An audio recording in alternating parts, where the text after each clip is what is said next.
Good morning, good evening, good afternoon. This is a Beam Exchange Grab the Mic webinar. My name is Mike Albu and I look after the Beam Exchange, which is, as you may know, our kind of global platform for information sharing, knowledge and exchange about market systems development.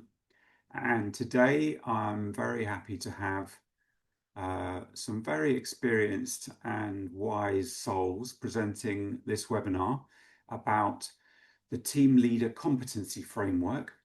It's a piece of work that the Beam Exchange has been helping develop for quite a few years now, led by my colleague Mike Klassen, and he is the first speaker. But he's going to be joined today talking about practical applications of the competency framework.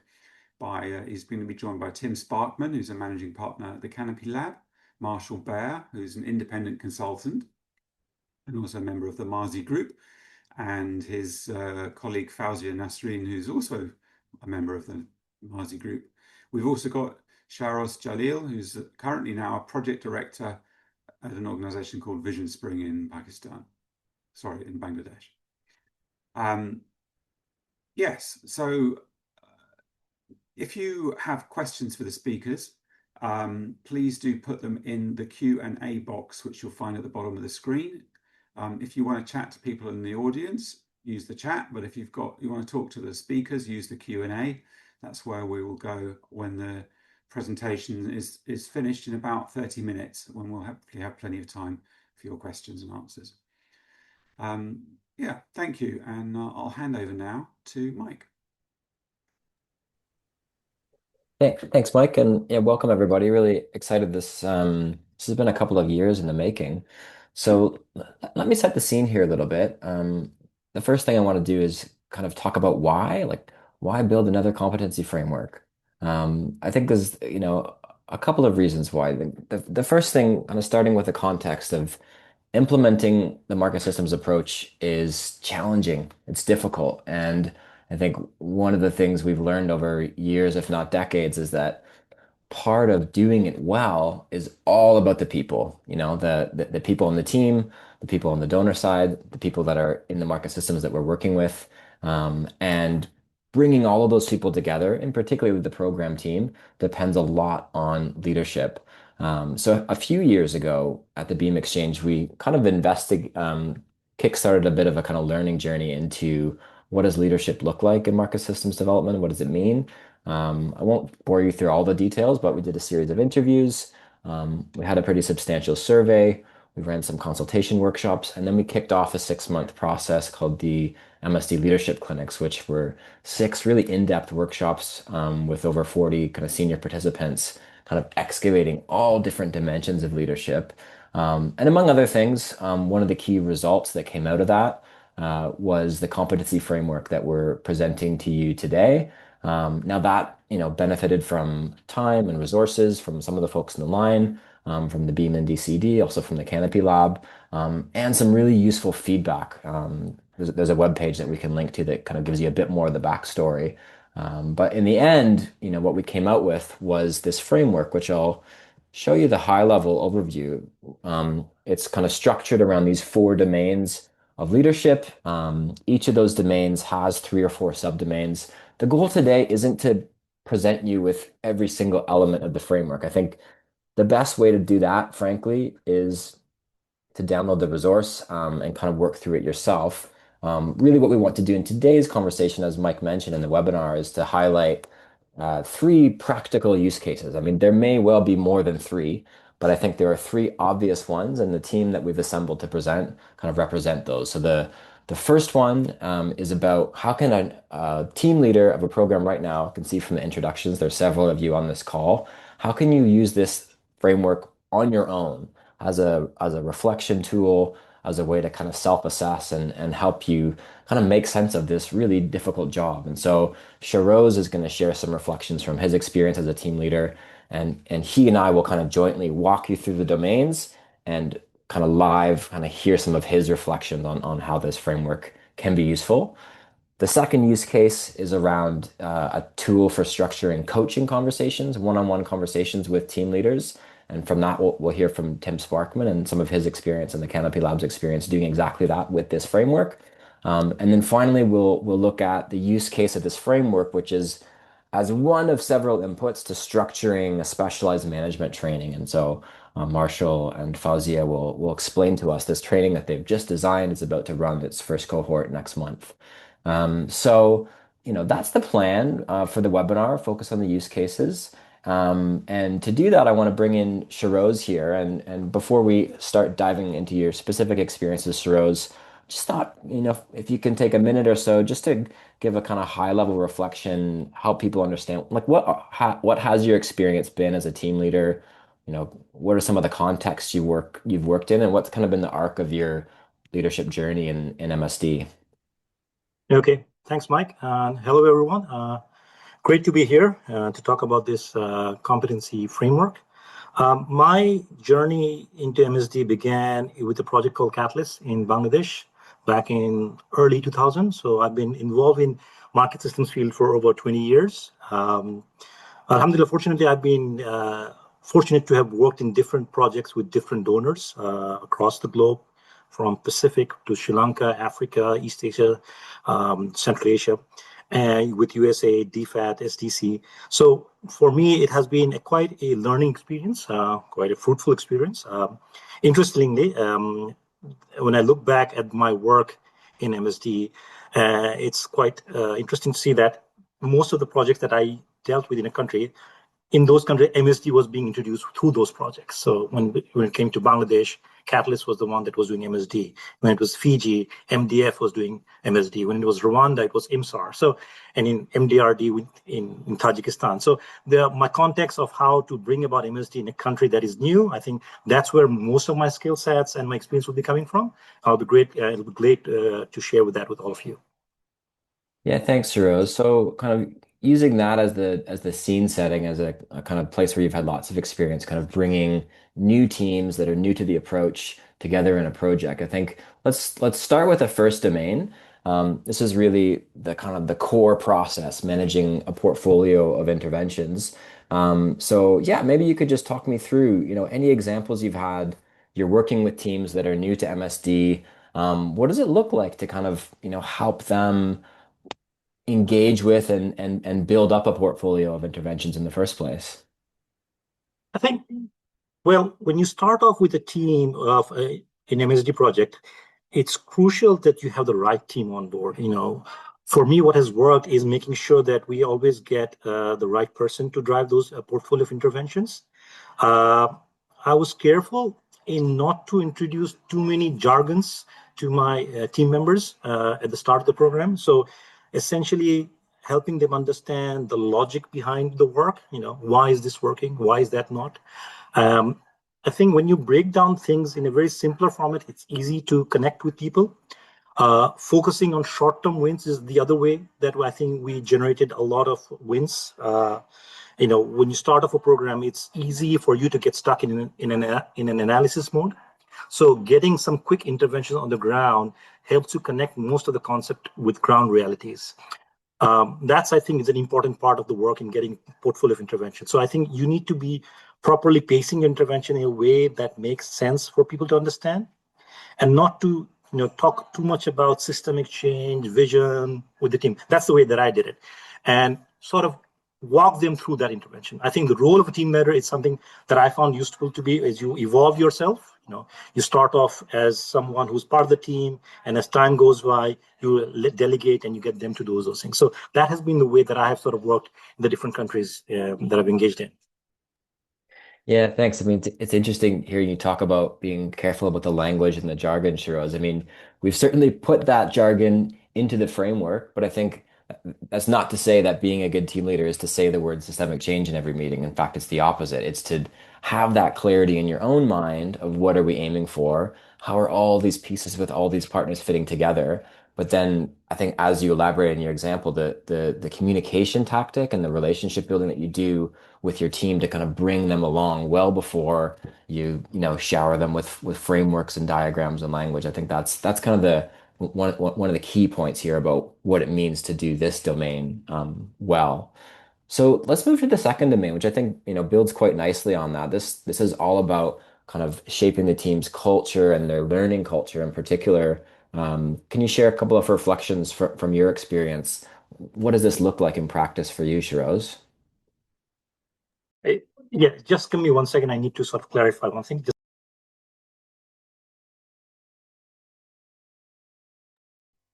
Sorry about this. Hopefully that will just be a temporary break, Mike. Sure, and I can explain. Oh, Sorry, go ahead, Shahroz. there was always a glitch that happens. I think so. The point that I mentioned in the previous conversation, team is central to the work that you do in MSD. If you don't have the right team, the chances of you having a successful project greatly diminishes. And when you are working in MSD, you need to respect the culture that you're working in. Any country has a different culture, different set of rules. And you might think that you know a lot of things, but it benefits when you sort of go from a position of not knowing a lot of things and asking the question, why is this, why is that not? When you start respecting the culture, I think that's when you have a team that really works. You need to set up what has worked for me. I use these words carefully, what has worked for me, because I think in MSD, you have different contexts. So you need to tailor it based on the needs of the country. So I'm just explaining, sharing my experience in implementing the program. To set up the culture, it was important for me to set up an open space where people could ask questions. That has been one of the biggest learning for me. Getting people to share their opinions in an open way, and helping them to challenge if their evidence don't stack up. Even if there were senior leaders talking about this thing, I think creating that safe space was the key to create a culture where people enjoyed doing the right work. That's one aspect. Importantly, getting the right interventions on the ground. So learning, I know it's talked about, but I cannot emphasize how important it is that you need to have a continuous learning in MSD if you want to do a good project. You need to be adaptable. You need to constantly learn. And not only you, your whole team needs to appreciate that. And that's how I think it has worked in the context of my programs. Yeah, thanks. I mean, I think on the slide here, kind of you've really hit subdomains A and C, that kind of culture of, what's acceptable, who can ask what questions, what's that kind of feeling of safety. I mean, other dimensions of this domain, there's a kind of structural element, like how do you set up your teams, especially if you're a bigger, complex, multi-geography, multi-sector, those kind of structural elements, and also how to kind of integrate your M&E or your MRM teams with your technical team so that kind of learning is flowing across them. Moving to the third domain, this is where we get into maybe some of the more kind of tricky political dynamics of being a team leader. There's a lot of different expectations. There's a lot of different relationships between the Yes. donor, the implementer home office, and the local politics in the country that you're working in. Yeah, I'd just be interested, your perspective on this space, Shahroz, how much you've kind of seen this change over time, and any insights from your own experience, kind of how do you operate, and how do you create the space for your team to operate? Yeah, this is one aspect that I think has appreciably changed since the days in Catalyst. I think when we started our journey in Catalyst, Fouzia would remember that, you had a sort of very open space of doing a lot of things and, going back with the report, and that was it. Over time, rightly so, donors have become more involved in the process. I use the word rightly so because I think you need to understand that there is an accountability that goes upstream. So more and more, the donors are getting involved about what MSD is, what the project delivery going to be, what works, what not. I think from that principle, it makes sense. The challenge sometimes is you have people on this other side who don't understand MSD. So there lies in the challenge that as a team leader, how do you navigate that? You need to understand the political realities from where they're coming from. You need to understand where the pressure of the government is coming from. And these are things that are sometimes non-negotiable. So as a team leader, the solution is for you to have a balancing act. Find out what's the key point that the donors are really interested in, and making sure that you deliver on that. When you do that, that gives you the space to do your interventions. So, the rule that I've always used to follow was a 70-30 rule. Let me do the 30% of what donor wants, then I can do the 70% that I want in my MSC project. So over time, I think initially it was more like, okay, you 95%, 5% was donor. I think over time, rightly so, there has been a balancing, and that's the way it has worked for me in the programs that I've worked in. Yeah, no, thanks. I think that's a really practical kind of rule of thumb heuristic. And just to mention the fourth subdomain here, which we didn't go into with my question to you, Shahroz, is also about kind of, we're focusing on the team leader, but of course in many programs we've got a management team and in some you've got a kind of deputy PM, a deputy project director. I think Yes. we've drawn this out. This came out really clear in the leadership clinics that there's a lot of work that if you invest in engaging, empowering, kind of building trust with your deputy, it kind of really can help kind of amplify the impact of the whole Oh, team. So sure. just Yeah. yeah, want to flag that aspect as well. Yeah. Just in the interest of time, I'm gonna just quickly mention the fourth, which is certainly not the least domain is adaptive operations. And so as you can see here, everyone's most popular topics like finance, procurement, and HR. Functions that we take for granted because they're part of our organizational templates. But from the interviews, the conversations, the clinics we ran, I mean, the importance of getting these pieces right, not just assuming someone with 20 years in finance knows how to do finance for an MSD program and copy and paste the same logic for these other spaces. This is huge for actually making headway, whether it's partnership agreements, getting the right team, aligning performance incentives. So there's a ton of richness in here. But again, the focus of today isn't to sell you on the details of the framework, is to think about how it can be used. So the final question I wanted to ask along those lines, Shahroz, is kind of zooming out of the details here. I mean, you've been a team leader for 20 years in multiple continents without this framework. Um, any reflections you've got on what's the use value of a tool like this to a team leader kind of operating in Oh, today's yeah. bumpy environment? Well, you know, being a team leader is quite demanding, as anyone can understand. You have a lot of competing objectives. You have a tight time frame. You have limited resources, and you want to have the best result out of that possibility. So at times it's quite lonely, and you question yourself: Are you doing the right thing? Are we going the right direction? So having tools such as this framework is quite useful. You know, you, you learn to understand, okay, am I doing this tool has that sort of directional guidance, while at the same time the flexibility of people to understand from different country and different contexts. So I think the usefulness of these tools is that it helps you check back with yourself, am I on the right track or not? A broad sense of direction, because there are times where you are asking yourself, did I take this right decision or did I not take this decision? Will will this be successful or not? And helps you back to that process, back to this one. I think it's a great tool, and people should be using this. Thanks, Chiros. Unfortunately, you broke up a tiny bit at the end, but I think we got the essence of what you're saying. And, I think that idea you shared around maybe second guessing yourself, all these pressures, also the loneliness of the role. I mean, this came up a lot when we did the interviews. I think almost every single person talked about that. So, I think there is a use case for doing it yourself, doing it all, and self-reflecting on it. But I'm going to transition over to Tim because I think at the same time, part of what we've seen and written about in our brief on the support systems needed for team leaders is that it also can be very, very helpful to have somebody who's not yourself to talk these things through. And that's, I think, a space where coaching can add a lot of value. So I'm just going to flip backwards to the slide showing the four domains, and then I'll pass it over to you, Tim, to talk a bit about your experience with how to use this framework in the coaching process. Yeah, yeah. Thanks, Mike. Um, Shahroz, I agree with almost everything that you just said, which I got to say is not very common. Um, even conversations with Mike, we disagree on quite a few things. So yeah. So the as a backdrop, sort of in keeping with a lot of what Mike and Shahroz were just discussing, the purpose of the framework is really to provide some structure to the coaching and mentorship discussions. Um, this came out of inside working with a large number of team leaders, inside of having been a team leader in the past. As we've said, it's the best job in development, but it's the loneliest. There's a tremendous amount of pressure. You're constantly trying to take the theory and put it into practice, and you're making compromises every 15 minutes. Um, along the lines of what's politically acceptable in local context, what your staff can do, what your partners are willing to do, etc. And you don't ever have a conversation with anyone who's really outside of your org chart, right?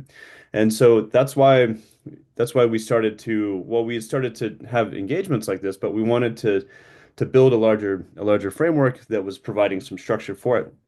I also want to say it's not exhaustive. It's not everything that people want to talk about. Sometimes in these situations, you're just giving people space to pull their heads back and complain.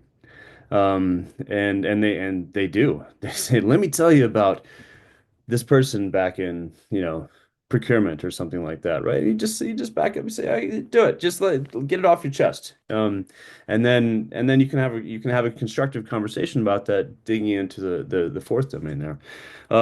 So I'm gonna talk a little bit about how the subdomains themselves are structured, and I'll give you a couple of examples.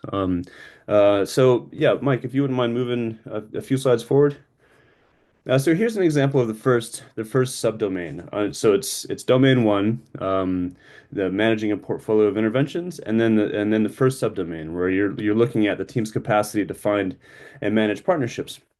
So each of these subdomain slides that you'll see in the coaching framework has three main pieces. On the top left, we talk about what leaders with this kind of competency look like, what their behavior looks like, and that's great for modeling. It's great for just talking through with the coachee.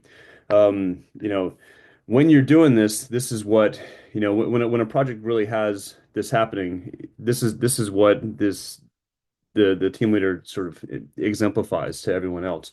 And then on the right, you have the effect on organizations. So organizations that have teams with this capacity, this is what they tend to do. And so talking through these bullets piece by piece and giving the person some time to sort of think about which are the things that are most relevant to them, and then what they see in their own office and in their own behavior on a daily basis is really useful. But the most useful part has proven to be the bottom section, and these are the questions or prompts. And I think we probably worked on this more than any other components. We started with a few, and then we dramatically revised them and expanded them over time as we kept working with them. And these are very broad. These are purposely broad questions, and the intent of them is really just to start a really useful conversation. I also want to say um, that we don't we don't want to work through as we're offering this service. We don't want to say, hey, we're going to start with domain one, subdomain A, and we're going to work through it, piece by piece.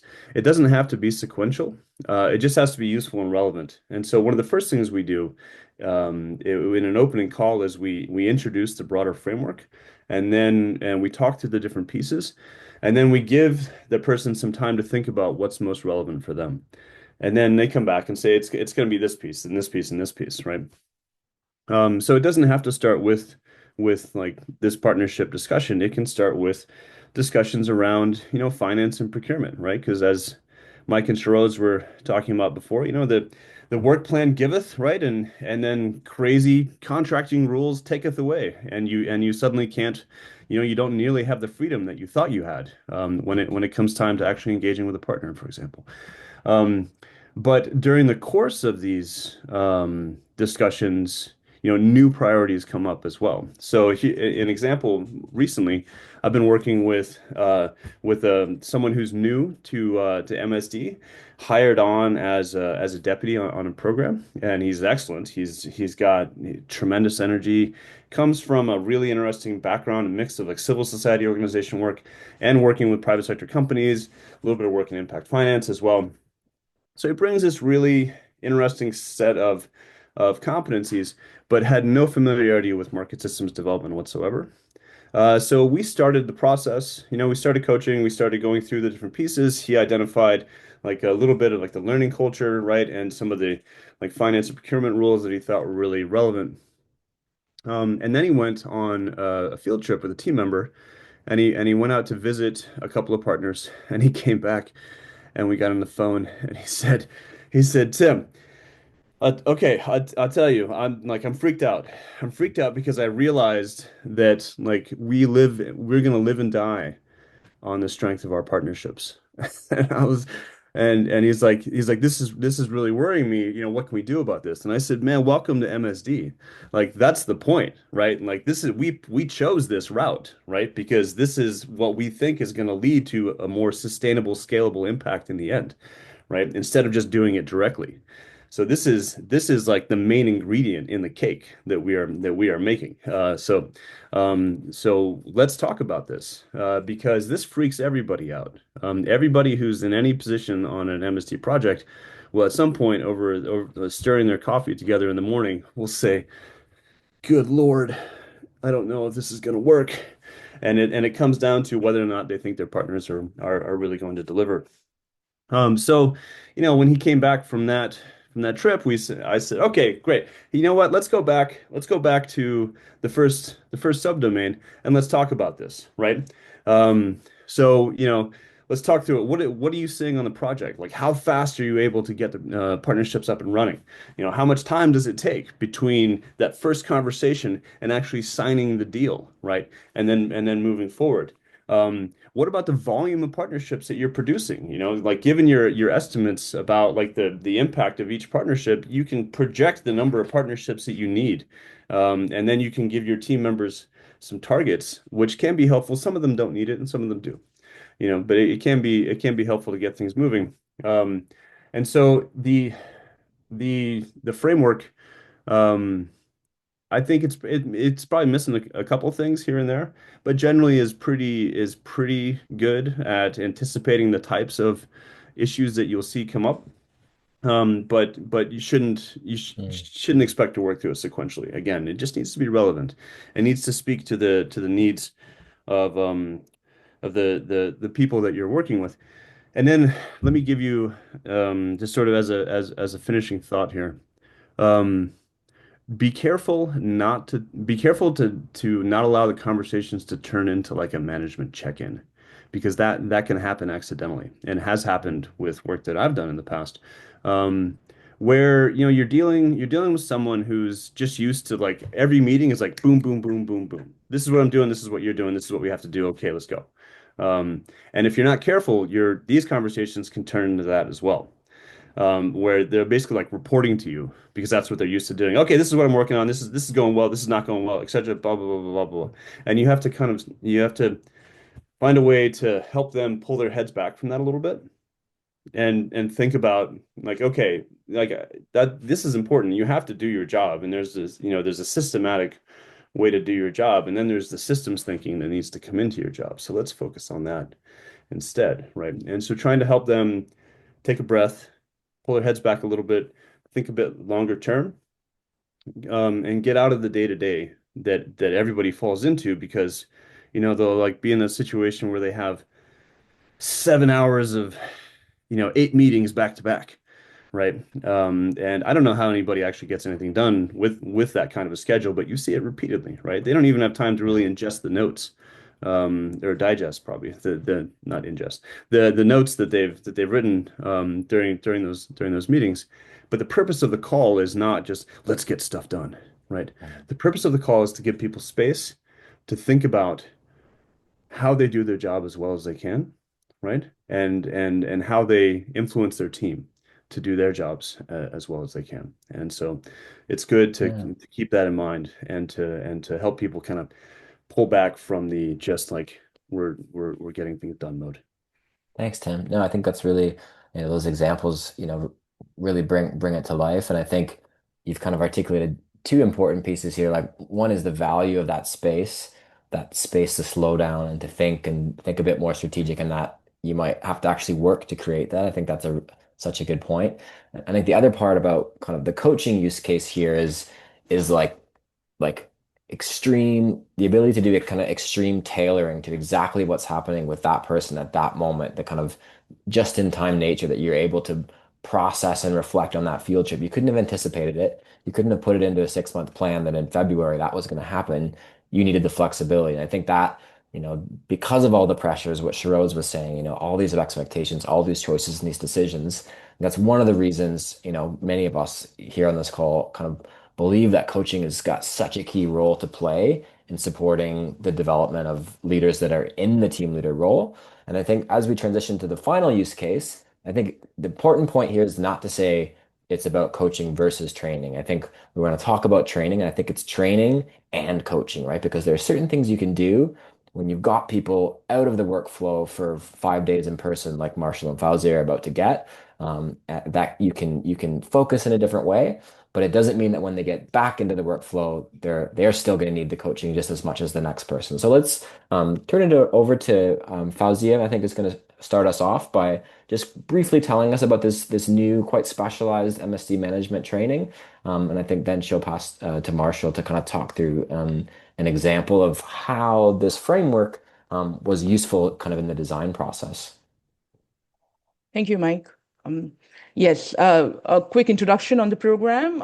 In April this year, as Mike mentioned, Opportunities Unlimited and the Mazi Group will kickstart its 12-month program on effective management of systems programming, starting with a 5-day workshop in Nairobi, to be followed by 12 months of individual coaching. This capacity building program will serve to ground truth the TL competency framework we've been talking so far about for its utility as a comprehensive guide to leadership teams on how to design and manage an agile learning organization, a prerequisite to effectively facilitate change in messy, complex systems in favor of inclusive and resilient growth. The participants will have prepaid for 20 hours of individual coaching post-workshop. So this capacity building initiative will also serve to assess the willingness of programs and their staff to embrace coaching as a legitimate program expense, which we've been hearing for a while. A little bit more about the program. The program will evolve around the McKinsey 7S's model. Mike, if you can go to the next slide. Thank you. Experienced team leaders, as we've been hearing from Shahroz and Tim, we've always been telling that managing a systems program is a journey of discovery into the relative unknown. We ask questions like, why do addressable problems go unaddressed? Why don't system actors interact when they both could benefit? How will system actors respond to new ways of solving old problems? Experience tells us that it takes a long time, maybe over a year, to sometimes get actionable results or answers to these questions through the inevitable process of trial and error. That's why an agile learning organization is needed, where its leadership, technical team, operations team have the right culture, systems, processes to learn and adjust. The McKinsey 7S's model helps managers see where organizational function misalignments exist during implementation, correct them without delay so that the whole organization is pulling in the same direction. With that backdrop, I hand over to my colleague Marshall to say a bit more about our program and how it links to the TL competency framework. Thanks. Over to you, Marshall. Thank you, Fouzia. Yes, I think when we shared ground truthing, the first thing to say, we designed the program around the whole idea of adaptive management. In other words, whole organization management. Now, frequently, the question came up in our design is, how is the organization that's implementing a systems approach, are they actually fit for the purpose of doing so? And I think we'll find ourselves in the process of putting together real life scenarios from experience. We will find that many of the domains that are covered in the TL competency framework are actually resulting from real life experience. I can guarantee you that Tim and Mike and everybody who worked on it did so based on lessons learned over 20 years of experience of managing these kinds of programs. So the organizing tool, as we see here, is I'm going to run through a couple of scenarios. The second one is sort of the freak out scenario that Tim alluded to with coaching one of the team leaders. But the first one is, as Shahroz mentioned, it all starts with getting the right people in the room. And that's not only the technical team, but also the operations team as well. And and I think lessons from our experience suggest that, at least on the technical team, you're looking for people with broad set of skills, not necessarily highly technical, though at least maybe one member of the team might have good knowledge of labor markets or agriculture or health or wherever you may be. But they have these skills to identify and manage partnership, domain number one. The team should be gender balanced to perform roles in different cultural contexts.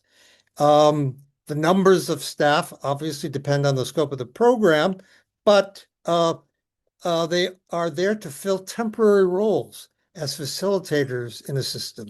They are not there as, quote, solving problems, but facilitating others to solve problems that take ownership of. That requires a unique skill, a unique talent. And I think we can all, well, at least in my experience, no one's really ready-made for this job. Not a team leader, not a portfolio manager, not a business advisor. But you need to be made ready for this job through good coaching, good training.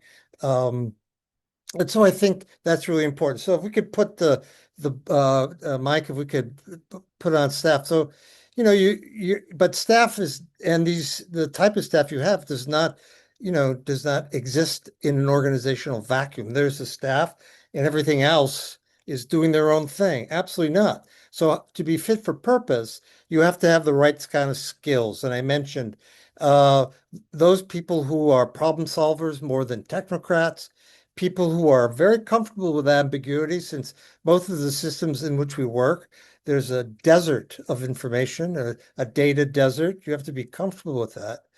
And also you have to have the ability to work with others so they take ownership of the local solutions. And I think that those are a unique set of skills that all MSD programs have, and they'll get them from a range of different members on the staff.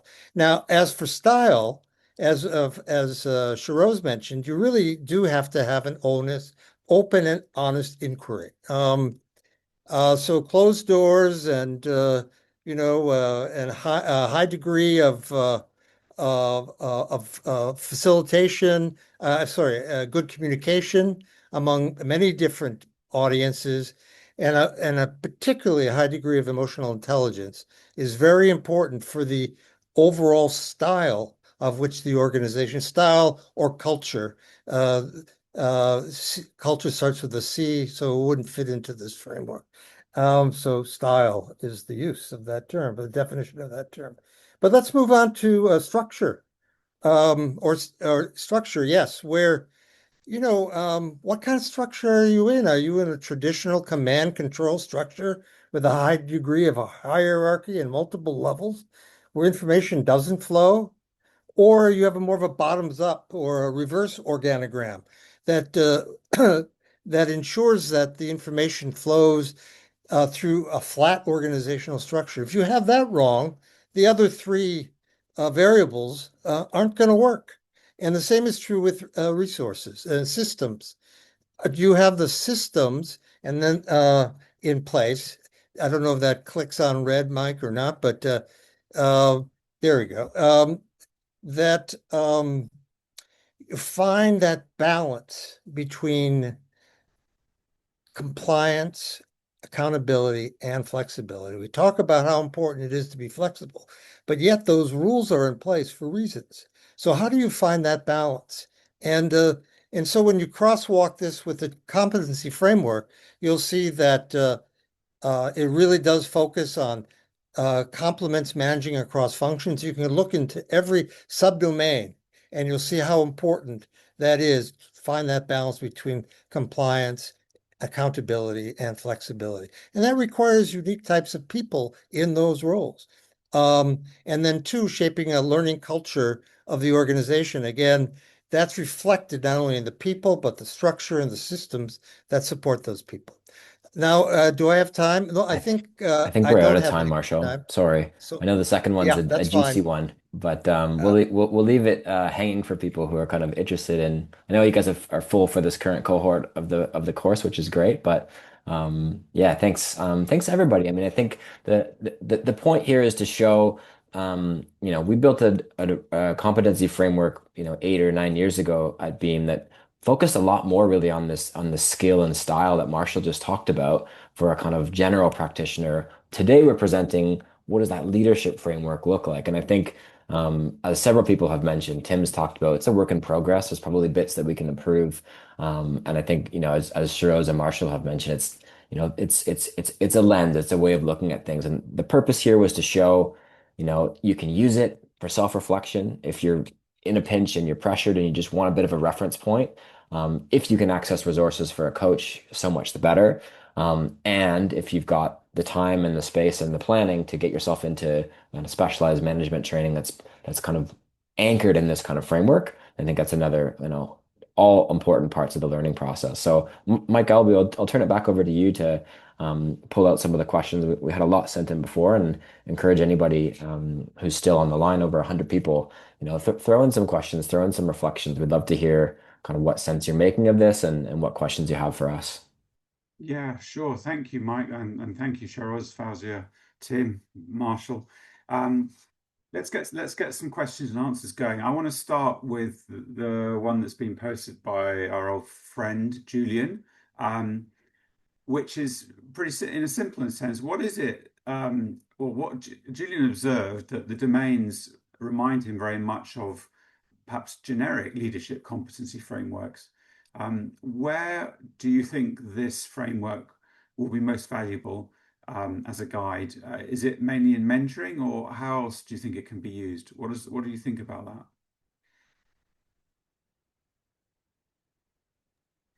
I'll give a quick answer to the kind of opening salvo of Julian's question, which I think at the high level, if you just take the text of these domains, then you're probably right, Julian. It sounds pretty familiar. Sounds like something you might see in an MBA program in the management course. I think to Tim's point, the devils and the nuances in the details. And so really that's where you do need to go kind of subdomain by subdomain, because in a sense that we've tried to codify to the extent that's possible is like the particular nuance on how these big broad ideas, which should be consistent with good management. I think if they weren't, we'd be worried, but like how they show up in a donor funded, recognizable MSD type of program. I think that's why we put all the work into developing kind of the detailed subdomains, the behaviors, the questions, is that they're mapped onto what we've seen across a kind of diversity of MSD programs. So that's how I'd answer that part. But I think that the second part, maybe a better one for the panel, like where is this most useful or valuable?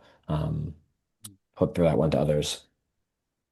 Marshall, you've got your hand up. Well, I just wanted to say that even the 7S model, all those terms are extremely familiar to all of us. But what I like about the TL framework, it's TL for a specific type of approach in development. And you can't get that in a generalized MBA program. So this is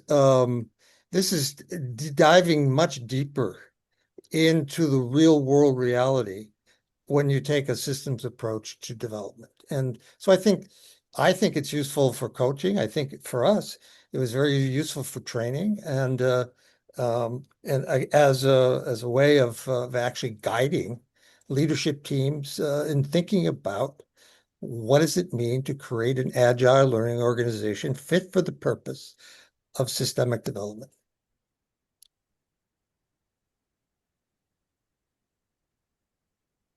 Marshall, just follow on. We had a question earlier in the registration from Jeff or Tim, asking whether whether this competency framework would also operate similarly across different other kinds of technical fields. There are different ways of interpreting that question, but what was your take or response to that? Well, I think if you're taking a systems approach and you're not going to really be sure what's going to work or not work for maybe a year or 2 years down the road, then whether it's in agriculture, health, labor markets, if you're dealing with complex, messy systems, especially in weak markets, whether it's private or public, these are the competencies you have to have. So yes, if you're doing systems work, if you're doing delivery, then that's a whole different type of management approach and management philosophy.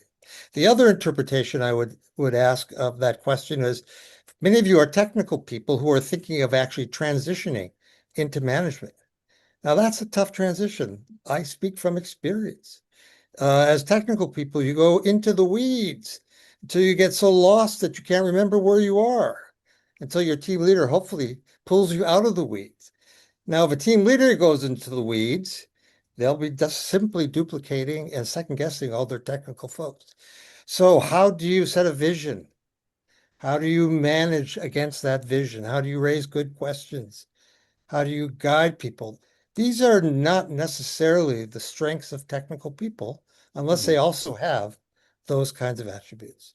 And I think you'll find that also in the TL framework is the attributes required of good managers.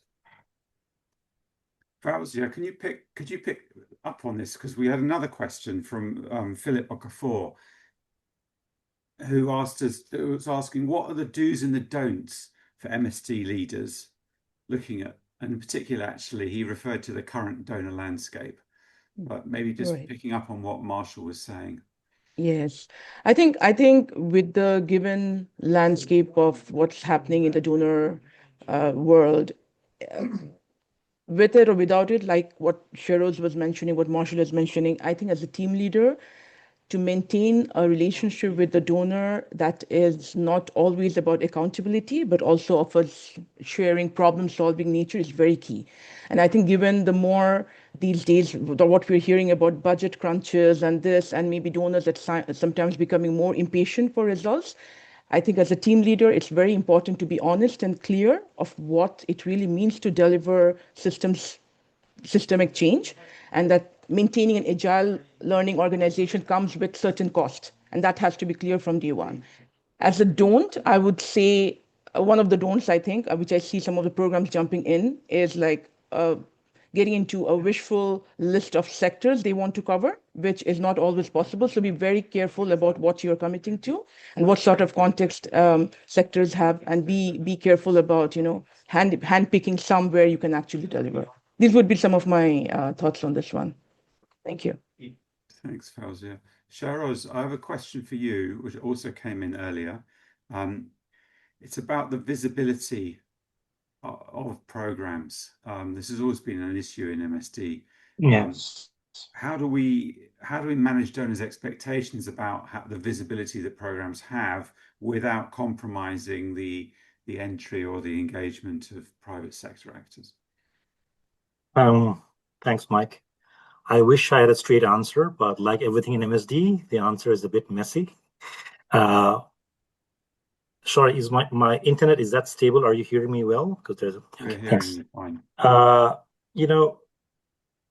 If I look back to my journey in MSD, you had an open playing field before where you could be could be direct to the donor saying, look, we don't want your presence. We want the private sector to take the lead, and the donor presence should be less, and they would buy that.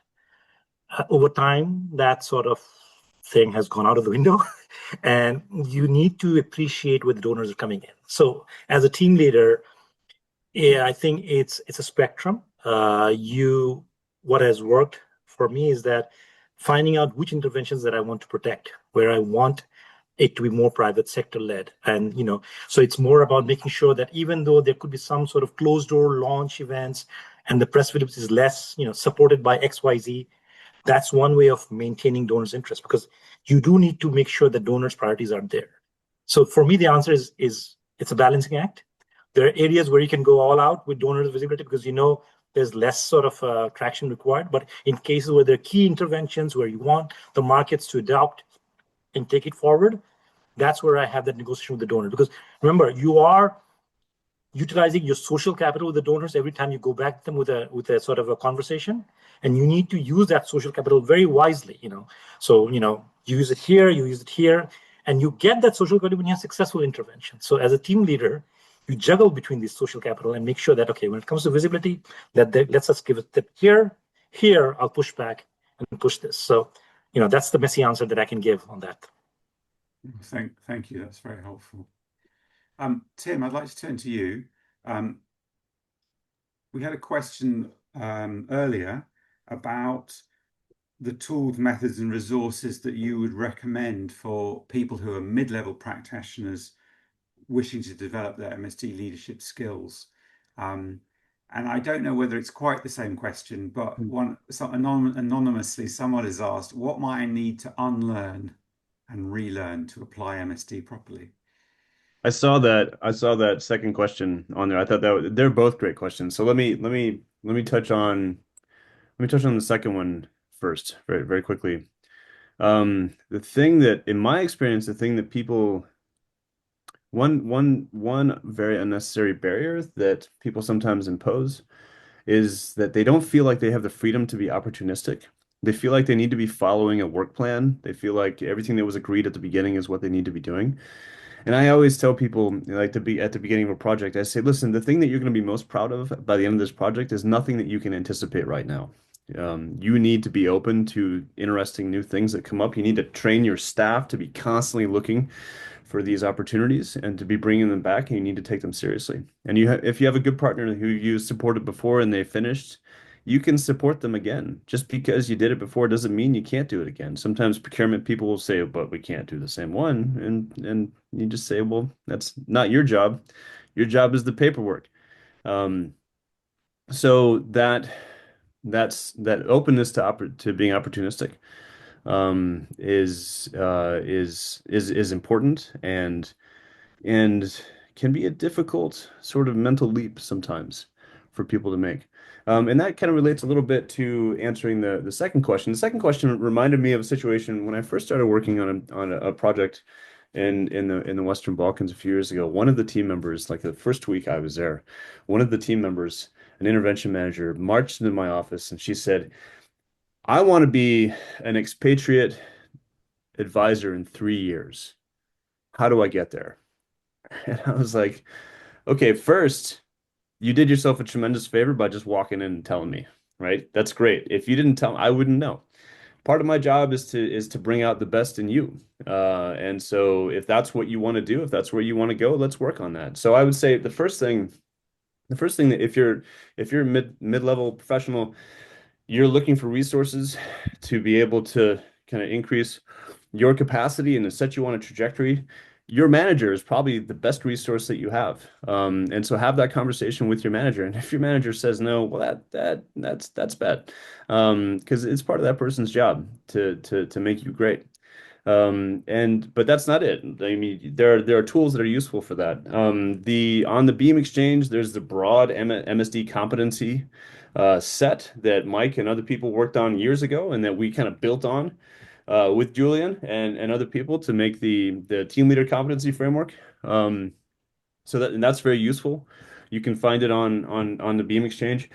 Another thing that I mean, I'm sure everybody has a ton of resources that they think are useful, but one thing that I've found to be really, really, really useful is the Harvard Business Review published this series of managing books years ago, and one of them is called Managing Yourself. And I think in my own path from being like a delightfully wonky dork, technical advisor working on stuff to the unfortunate fate of managing.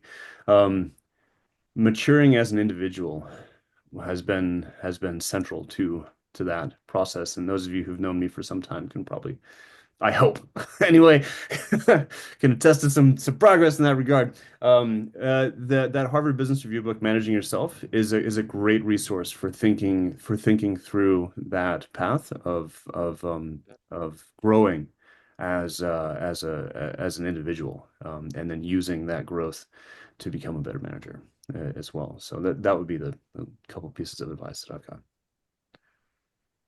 Marshall's got something. Yeah, thanks, Martin, Tim. go on. What I think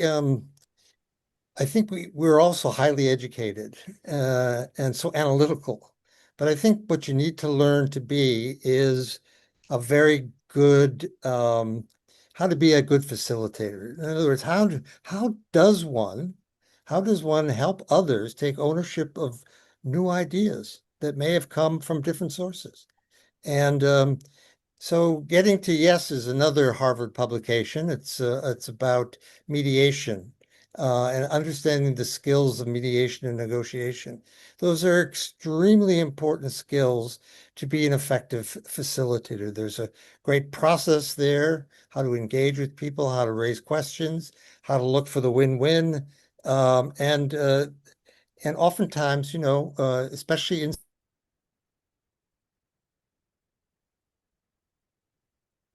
Oh, have we lost you, Marshall? Sorry Yeah. about that. Everyone, I think Marshall's lost his connection. We've only got a few minutes left, so hopefully I'll come back. Are you back with us, Marshall? I'm trying to get. It says that I am with you, but I guess You are I'm with not. us. You are with us. Don't worry. Carry on. Okay, there we go. Oh, you are with. Period. Just learn the skills of mediation, particularly, so that as a facilitator, what you're trying to do is go from people's positions, and they all have them, to their mutual interests, and those mutual interests have to have something to do with promoting a system that supports and actually advances inclusive growth. That's what this is all about. So read that literature. Getting to Yes from Harvard is a good one to start with, but it's a great set of discipline that as a facilitator you'll benefit from. Thank you. So we've only got 2 or 3 minutes left, and I want to first of all say if you've enjoyed or if you have not enjoyed this webinar, please could you put some feedback in a little form. It'll take you a few seconds to complete. There's a link in the chat right now, and let us know what we've done well and what we can do better in this webinar format. So in the last couple of minutes that are remaining, I want to give the mic back to you, Shahroz. There was a question about well,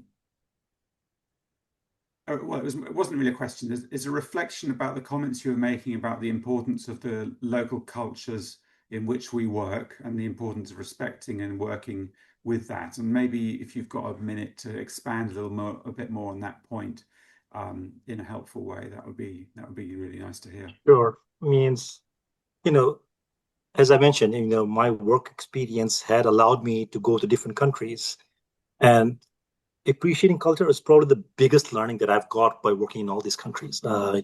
If you want the team to resonate with you, to understand you, you need to understand from where they're coming from. When I was working in Bangladesh in Catalyst, there was a lot of things that was, I could not see. But when I went to a different country context, there were things that became, easier for me to understand. So if I were to operate in a country with my Bangladesh understanding, I probably would have screwed up significantly. I would not have got a team that would have worked for me. Investing the time to understand what is appreciated, what is not, means, like, for example, when I went to Fiji, there was this obedience culture where they would not come back to you with any sort of comments. So I really had to go deep inside to help them ask questions to us. So respect that culture. You will earn the trust, and once you earn the trust, you will go great ways in implementing the program. So that's my sort of 2 cents worth. Thank you. Okay. Final question. Sorry, I'm really sorry for those who are just posting their questions at the very end. We may not have time to cover it, but there's a really interesting question from Simon Millage, which I'll throw open to anyone who wants to stick their neck out. What is needed to ensure that competency frameworks like these are embedded properly in a given program?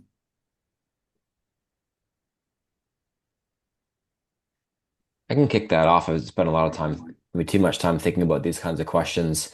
I think we're a little bit earlier with the team leader framework on thinking about.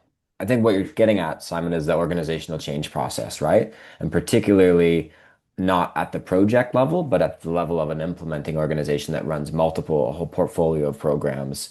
I mean, with the staff competency framework or the practitioner one, we did have several organizations that kind of went on a journey in thinking about how do you kind of integrate a framework like this structurally, so that it sits with performance management and performance review, even possibly promotion and compensation type stuff. So I think there's a lot of this would sit organizationally again within the HR space, but I've seen it be difficult, even in very forward-looking, MSD-leaning implementing organizations. Getting central HR, who's sitting in the head office, engaged and interested in bringing these kinds of things into practice, is not easy. I think it takes, maybe it's the same kind of cultural learning where instead of moving between countries, you're moving between kind of professional domains, but figuring out and listening to and understanding the realities of those that set things like compensation frameworks in a global organization.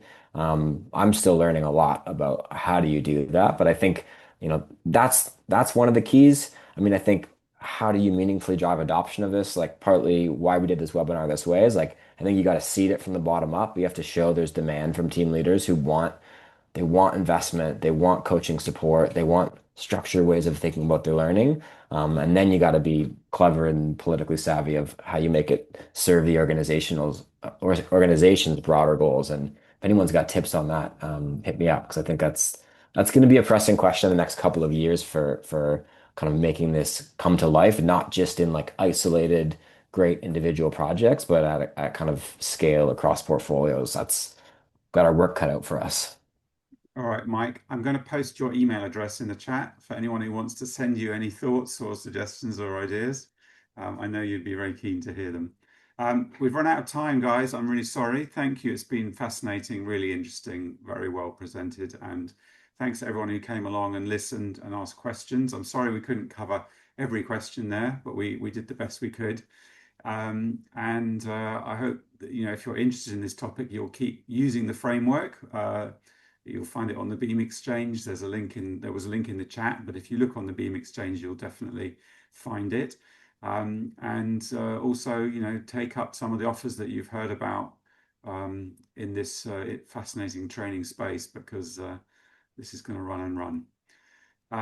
So I won't give you back the mic because we really have run out of time. But just a big thank you to you all and.